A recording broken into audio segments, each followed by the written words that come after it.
started in a subway station, standing amidst the grime and the clatter of trains, just dreaming of something greater, something beyond the endless rush and the shadows of broken glass. I was so young then, barely out of college, clutching my battered bag as I watched people rush past, each one heading somewhere they didn't quite believe in anymore. I remember the smell of stale coffee and burnt rubber, the feeling that I was trapped in a cage made of concrete and despair. I knew I had to escape, had to find a way to transform my humble beginnings into something powerful, something I could call my own.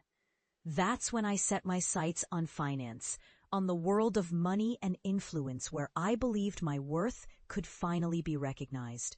Fast forward a few years, and I was a junior teller at a local bank, counting bills and making small loans, invisible to those who really mattered. But inside, I carried a fire. I had a secret ambition that no one saw, the desire to own, to dominate, to turn my tiny corner of the world into an empire. I kept my plans locked inside, quietly learning everything I could about the markets, studying every move of the executives who looked down on me. They called me just a teller, dismissing my potential, but I watched and learned and waited.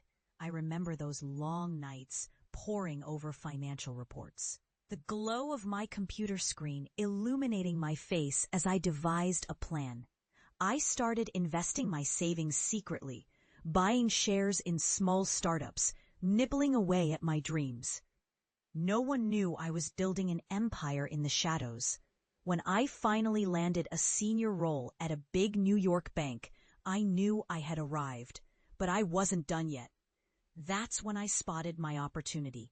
There was a rival among the executives, someone who underestimated me, belittled my ideas in meetings, thinking I was just a pretty face.